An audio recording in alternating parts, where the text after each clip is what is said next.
today's episode, we chat to Gary Brown, creator of the New Zealand Walk of Fame. Gail Matthew from Kombucha City, New Zealand, shares how she created her very tasty health drink. And Dr. Andrea Vincent discusses inherited retinal disease in association with Retina New Zealand.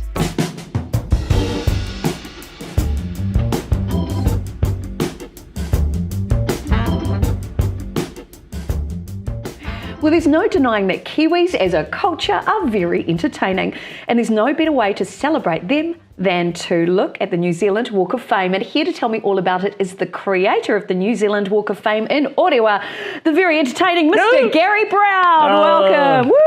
Thank you, Monique. I feel like we need a crowd of thousands of people in the audience to celebrate you. Where's the canned applause? Come on. I know. Hey, Gary, so nice to have you here in the studio. It's nice to be here. The creator of the New Zealand Walk of Fame. How did that happen? Yeah, isn't it interesting? We had a bar called the Boulevard of Dreams in Orewa back in 2010. And when I do entertainment with a lot of these well-known entertainers in New Zealand, I thought, there's nothing there to actually celebrate who they are and actually have some kind of remembrance and say, hey, look, this is who they were in New Zealand entertainment. So I thought, well, what I need to do is look at these household names from way back in the 60s or 70s and get their names down on the Walk of Fame. So that's how it started. So you've got quite a background in entertainment to yourself, aside from being an entertaining character by personality. Tell us about your background. Yeah, I've done entertainment full-time since 92. And I'm only 25. Perfect. Yeah. And doing full-time entertainment since then has been, in New Zealand, you have to really be diverse. And so I did everything from DJing to karaoke when that first came out in 1990. We were one of the first to start that up, and I ended up with a mobile DJ company and entertainment company doing 1,000 shows a year. By Jingoes. Yeah, 10 workers, 7 vehicles, 22 machines from Kaitaia down to Hamilton on a regular basis. Wow, that's busy. That was for 18 years we did that. It was quite phenomenal. And in the meantime, I also, if you remember the old Glue Pot Tavern. Yes. So when that went up for sale, I bought a lot of items from there and I bought the name and I moved it up to Orewa, and we had that there for a number of years, and it was a very successful nightclub and restaurant. And then I carried on, and if people don't know, I've also impersonated a character, Austin Powers. Yep. And that was a bit of a mission because they had to get authorised by Warner Brothers, one of the biggest movie companies in the world. And so that took a while, but we got that sorted. And then with the Walk of Fame, Hollywood Walk of Fame also wanted a copyright on those, so I had to battle with them as well, and we got that sorted as well. So it's been an interesting career with entertainment and that kind of line of work. So what attracted you to entertainment to start with? I was always a class clown, I guess. Sounds familiar. I understand. Yeah, how does that work? Getting told off and sent out of the room and stuff like that. And I did drama at Orewa College and started that up, and but I also played rugby, so it was quite unusual to have someone who was doing drama because you had that stigma about doing theatre. Yes. And also playing rugbies. And I played first 15 and I played senior rugby, and I would do shows at a place called Peninsula Players many years ago when it was started up then. And I'd have to dye my hair and have a moustache because I was playing, let's say, a character like Rooster out of Annie. Yep. And so I'd come to trainings or come to the game and I all of a sudden have dark hair and a dark moustache because I'm blonde as.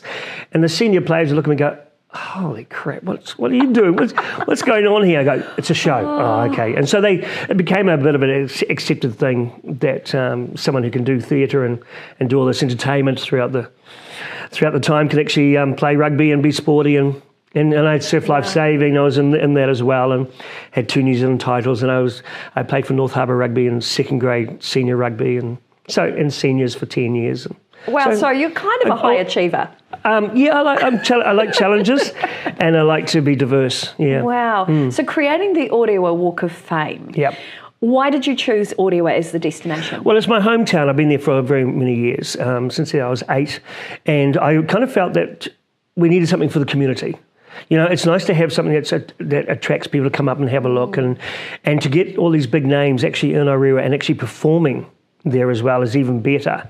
And we have a statue in a place called Hillary Square in Orewa, and that is really significant because it was when Sir Edmund Hillary's father used to live in Orewa as a holiday camp, and so a big statue is there of Sir Edmund Hillary. And I thought, what better way than actually have a star trail that goes all the way to him. So eventually that's what we'd like to do. Follow the stars to Sir Edmund Hillary. Oh, I love that. That actually makes me feel quite emotional. Yeah, it's kind of cool, it's really, really cool. So you got the remembrance of all the stars and the iconic Kiwi entertainers. Yes. And as you move through, you can go through and see Sir Ed. And eventually I'd like to have a kiosk up with, with movies of the people, who they are. You can actually see the stars on the screen, and also a bit of history about Sir Ed. So cool. What a great idea. So speaking of names and icons, give us a bit of a lowdown of some of the names that are already on the Walk of Fame. Well, our very first one in 2010, July the 1st, was Ray Wolf. And he was so instrumental, and he had TV shows, and he was on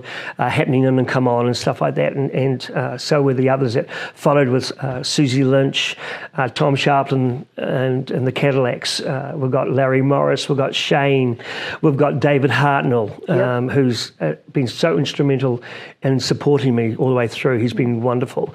Then we have Les Andrews, who put his start out at the age of 92. And he sang a cappella actually in the Boulevard at the time of his famous songs, Click, Click Go the Shares, all kinds, or the Toll Bridge and stuff like that. And so we've got Dennis Marsh, we've got Hello Sailor, we've got Gray Bartlett, we've got many, and we just put one down for The Rumour. The Rumour, absolutely. I was super excited about that because, of course, the singer in The Rumour was Mr. Gerard Smith, who was chairman, in fact, of Sky Channel 83 Face TV, of which this show is broadcast on. Yeah. So it's beautiful. In fact, after this segment, we're going to be showing some of the footage from that to show people what else has been happening at the Walk of Fame. And also, more recently, you've had Dragon, and Mark Williams, and then Kevin Greaves. That's right. So it's really, and we're just going to get through. I've got about 30 or 40 names to try and get down there, and that's just the beginning of it. Sam Neill, we contacted him. Manager said, he's not famous. He said he's not famous enough. Are you kidding he's me? so humble. It's just lovely. But I'd love to get one down for Sam Neill, Diana Lee, Suzanne Prentice, so many more other household names. We want to get them down. I totally agree, because they are worthy of recognition. They've done so much for New Zealand and for our entertainment and media scene. So absolutely. Absolutely, yeah. So they deserve to be recognised. I think they do. I think it's important that and when people say, we don't know who they are, well, that's the reason why we've done it. Yeah. And of course, when you go down the Walk of Fame, if you look on the posts, you'll see QR codes of all the individuals that have stars. You can scan that, go to the website and see their videos and see who they are and their bios. It's wonderful. Now, speaking of website, where can people find out more about the New Zealand Walk of Fame? www.nzwalkoffame.co.nz. Thank you so much, Gary. My pleasure. And if you want to check out more, head to that website. We'll show the details there for you on the screen. And I might just see you at the New Zealand Walk of Fame. Gary, thank you so much. Thanks for having me on. Wonderful.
Okay, so I started making kombucha after my mother gave me my first SCOBY and was brewing it in the pantry, just in small batches, and feeding it off to all my friends because there's always way too much for me to drink on my own. My kids were drinking it when they were young as well, and then got to a point where I really wanted to work for myself again and was looking for a business opportunity, really, and was looking at all sorts of different businesses to buy. But then friends started saying to me, really, you should be making the kombucha and selling it because it's really good and better than what was available currently in the stores. So yeah, we set about setting up a brewery. Massive learning curve, but yep, that's what we set about doing. That's on a commercial scale.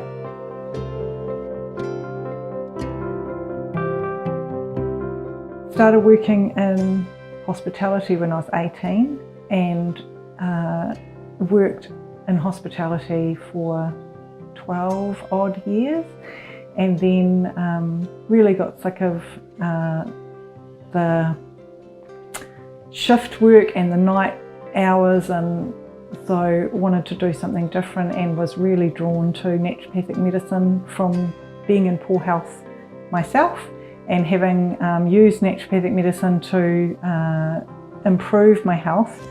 So really wanted to train to be a naturopath, so ended up owning a cafe in Grey Lynn that was just around the corner from Wellpark College, which is where I did my training. So I started there part-time at first because it had been a very long time since I was at school and really wasn't sure that I was going to be able to cope with the sciences, and came out after 6 years with a diploma in massage, a diploma in herbal medicine and a diploma of naturopathic medicine. SCOBY is a symbiotic culture of bacteria and yeast. Sits on top of the kombucha brew. My friends tell me it looks a little bit like a squid, that kind of texture, and it does all the hard work. So it converts all the sugar from the sweet tea that you put into the brew. It converts all the sugar from that to probiotics, antioxidants and B vitamins.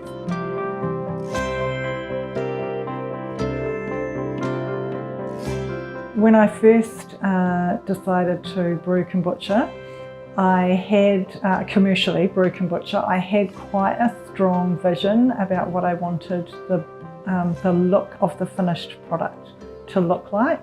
And this all came to me well before I'd perfected any recipes or flavours or anything.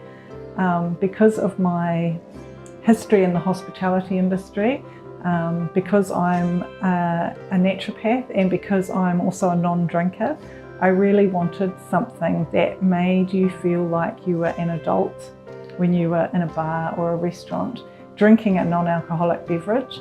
Had many experiences of being given glasses of Coke and straws in them that looked just like my young children, and so I wanted something that was in a beer bottle, so it could sit in the fridge and look elegant and cool. A guy could hold the bottle in his hand and sip it straight from the bottle and feel like they were fitting in.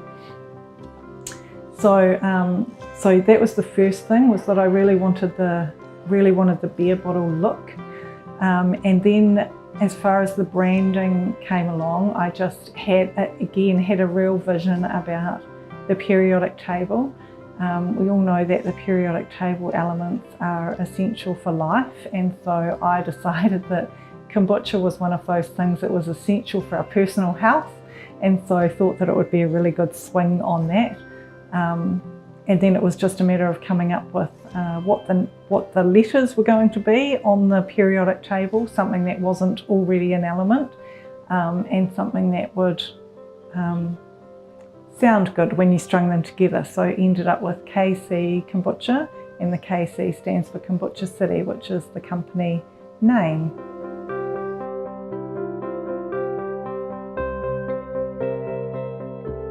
Fermented products are really good to keep the microbiome healthy. So the microbiome is all the lovely little creatures that live in our bowel that do lots of hard work to keep us well. They're very important for immune health and digestive health. And so it's really important to keep a really good balance in the microbiome. So it's really important with fermented foods that you have a variety and don't just rely on buying a bottle of probiotics off the supermarket or chemist or health food shelf, because then you're only getting 1 or maybe 2 strains. So eating a variety of fermented foods will give you a variety of probiotic cultures to keep your microbiome nice and healthy.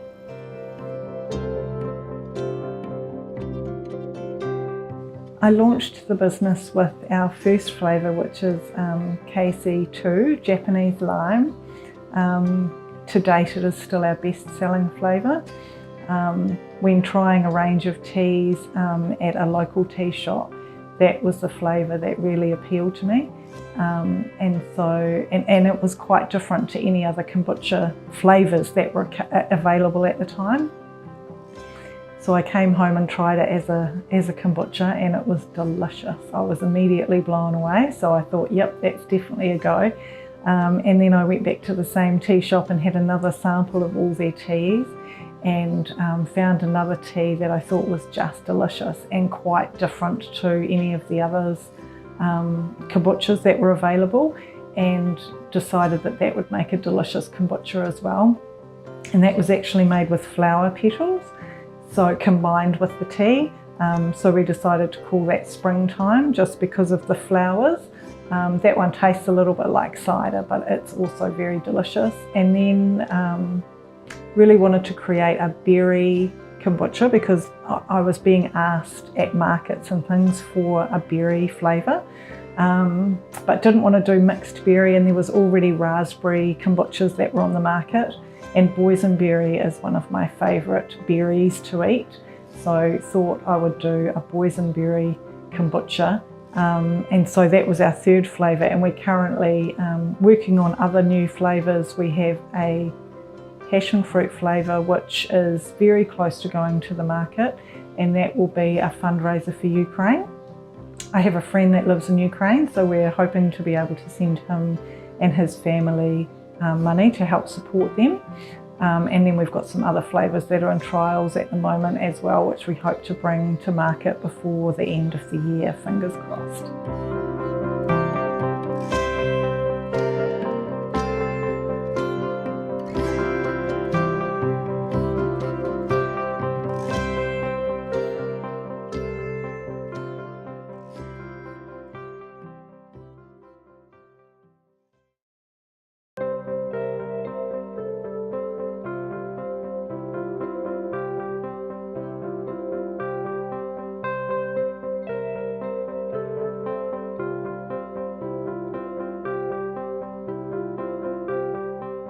Kia ora, I'm Monique Bradley, and today I'm speaking with Associate Professor in Ophthalmology. This is Dr. Andrea Vincent. Kia ora, Andrea, welcome to the studio. Kia ora. So first of all, I have been reading you, stalking you, Googling you, and you have quite the list of qualifications and experience. So before we get started, for everybody who is tuning in today and watching this interview, can you give us a little bit of insight into your professional background? Thank you. Well, I started at med school in Auckland and then got onto the ophthalmology training scheme here in Auckland and down in the Waikato. And at some point, one of the ophthalmologists in Hamilton said to me, you know, we have this, I went to Sick Kids in Toronto, and there was this woman there who was studying genetics, and we really need that. And I thought, really? What are you on about? But I started pursuing it and became interested, and went to Melbourne for a year at the Eye and Ear Hospital and started doing some research, and then ended up at the Hospital for Sick Children in Toronto in Canada for 2 years, working with Dr. Alice Aon, who's this fabulous Quebecois 6'3" woman, and she's very into genetic eye diseases, Retina International, and really introduced me to this world. So when I came back here, I established a genetic eye service in the eye department at Auckland, which we'd never had before.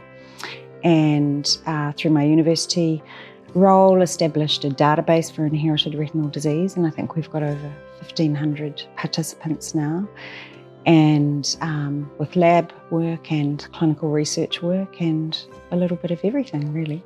So you were just telling me too that your week is a little bit of everything as well. So you're often flipping between scrubs, you're a professor as well, obviously, so associate professor. So what does the week look like for you?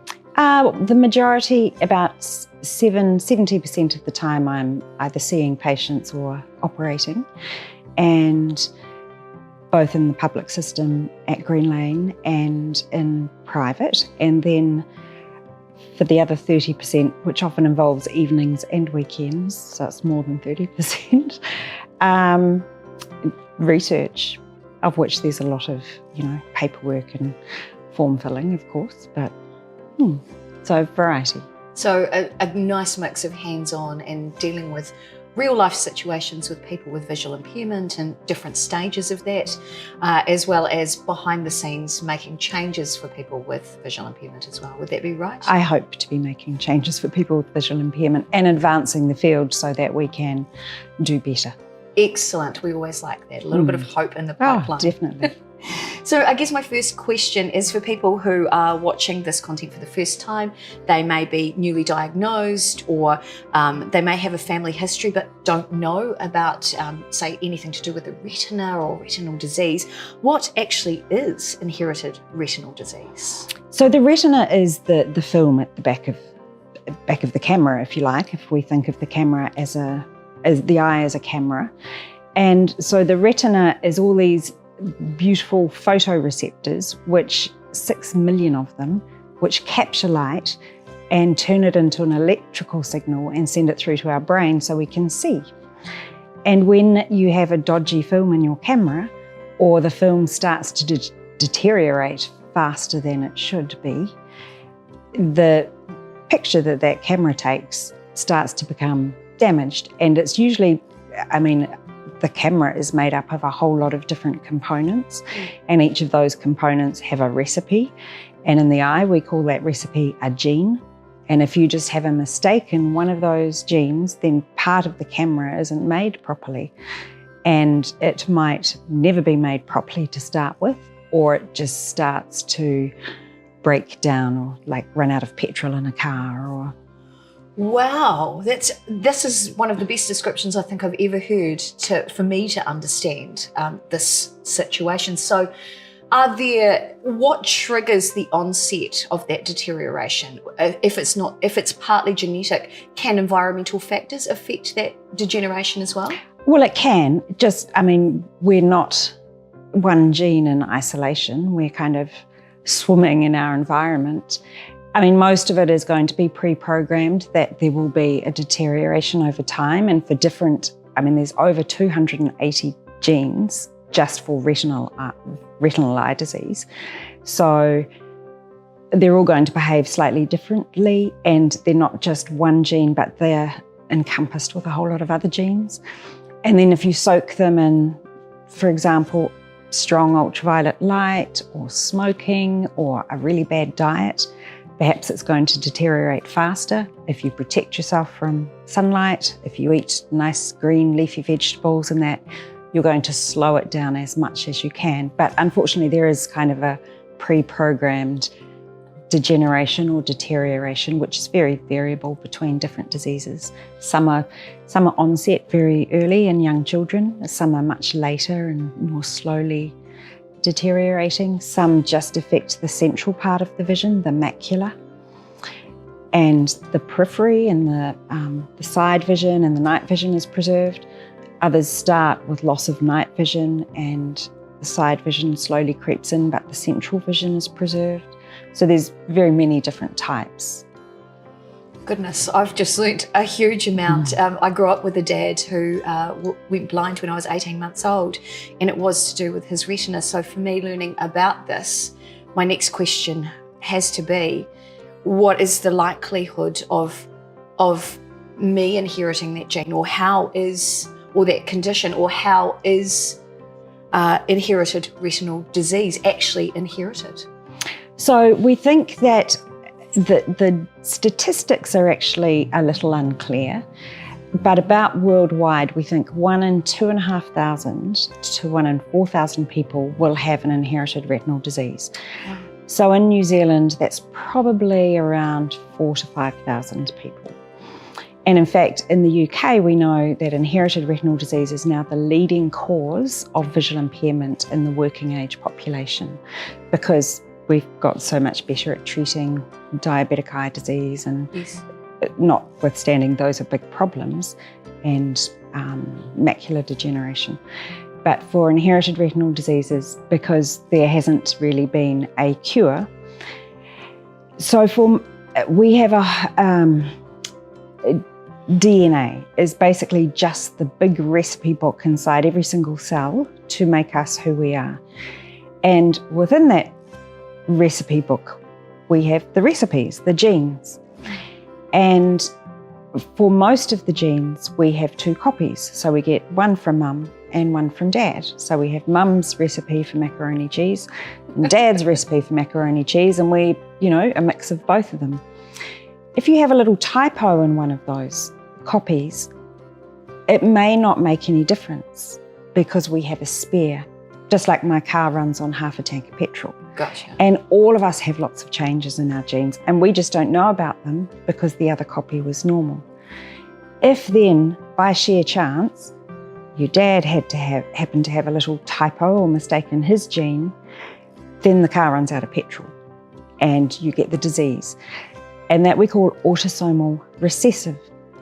So recessive diseases often just pop out of the blue without any family history. Yes. So really it's a cosmic event. As opposed to other families that know they have different generations being affected, or brothers and sisters.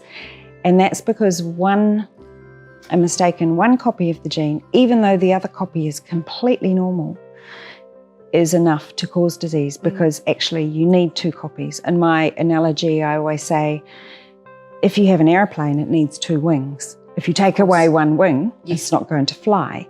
So either that is a disease that children are born with, and it's quite severe to start with, or the wing might just be a little wonky, so it interferes with the good wing, and over time that airplane will slowly drift down. Right. And so that we call dominant disease, and that's inherited from generation to generation. And if somebody has a dominant disease, there's a 50% chance any child will have it. Wow. And then there's the third type. There's a few more, but the third type is called X-linked, and males have an X chromosome and a Y chromosome, and women have 2 X's. And if there's a mistake on an X chromosome and a male inherits that, because they don't have a spare copy, they are more likely to get the disease, whereas the females don't usually, but they can get a milder form sometimes. Right. I was actually going to ask that if they don't have the 2 X chromosomes, was there a likelihood that they could have some essence of that? Yes. Essence isn't the right word, but and in fact we used to say that males were affected and females only might get symptoms later on in life, but we looked at a whole lot of the families in New Zealand, and in fact 30% of the women had reasonable disease even from a younger age. Goodness gracious. Yeah. And that is important because for that X-linked RPGR is the gene, rod-cone retinal dystrophy, or retinitis pigmentosa was the old term, but we don't really use that anymore. There's a gene therapy that's fairly far advanced, and obviously you wouldn't just target the males now if we know that 30% of the females. So that's why it is important that when we see a young man, for example, that we look at his family members, his mother, his sisters, because they might also be affected and potentially eligible for treatment. Right. Gosh. This is huge. big topic. So Retina New Zealand has ongoing commitment to supporting scientific and medical research that leads to better outcomes in the prevention, diagnosis and treatment of retinal disorders. They're here to support you and all Kiwis living with visual impairment. If you do need help, as Andrea said, reach out. You can find out more at on their website, retina.org.nz. Dr. Andrea, thank you so much. Thank you.